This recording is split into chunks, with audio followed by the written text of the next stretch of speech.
Alright guys, what we're looking at here today is a 2003 Monte Carlo SS.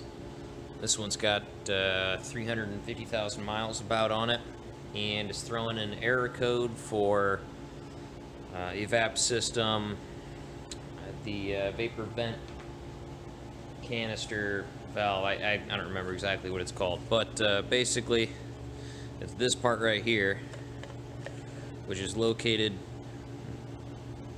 like this kind of orientation right about there.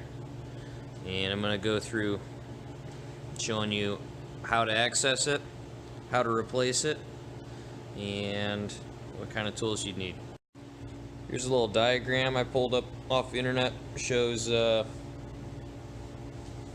of how this system is all tied together. This here, the main hose, which goes in at that port right there. The actual canister we're replacing, it sits right up in here, and then this entire unit sits back in this cavity, kind of up and behind the fuel door. Alright, so we're gonna crawl underneath here. I got my light, and you look out here by the exhaust pipe, right up in the cavity, there is our valve. See the main hose feeding it right here, and then our power wire. There's a couple little clips that sit right there.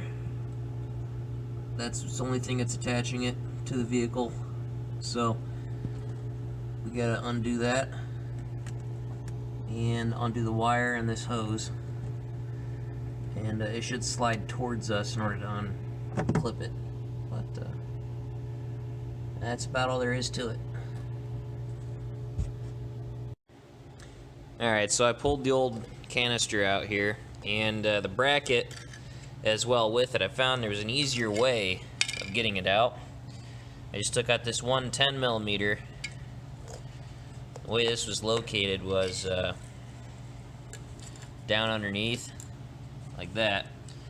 And you just took out the one 10mm bolt from that hole, and then I kind of just took like a screwdriver and a hammer and hit on it right here to push it up into the vehicle, and then the entire thing, which was clipped onto here, came off. And then out of the car, on the ground here, I could kind of pry this tab back and get the solenoid off a little bit easier. And it's connected onto this bigger one, not the little one down here. So if you go to put it back on, you know it goes on that one. You'll notice the new one now, it's got this little harness on it, and that's because they make these for all kinds of cars, and I guess the newer ones have this different connector on here, and it's the same thing, it's just different connector. So in order to make it work, they just run you a little adapter. It still plugs in just fine, but I'm gonna clean this up a little bit and put a new coat of Rust-Oleum on there before I bolt it back in, because that's a little rusty. Alright, up here in the good old paint shop slash garage attic,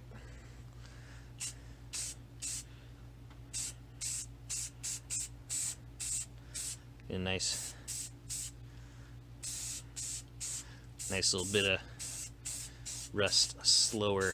So just to give you an idea what kind of stuff is inside of these, basically it draws a vacuum through this little filter in the cap. I'm pretty sure it's what it does. And it's for venting out the vapors. Yeah, I'm pretty sure that's how it goes. And it goes around the outside and then through that little foamy filter and then into the center tube. And then that thing is what pushes it into the rest of the system, I guess. But all of that shit was in here. So, you know, this is kind of dirty. I mean, it's not like it's a super fine filter. So a lot of particles get through, and then they plug up.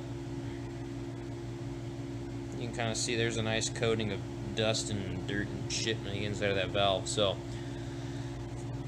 they just get plugged up and dirty, and all of these chunks of stones from driving down the highway and dust and grass and whatnot, all that was in there. And it's still, there's still more in it. So yeah, not so good. Alright, so I got the new solenoid up in there. You can see the brackets all painted up.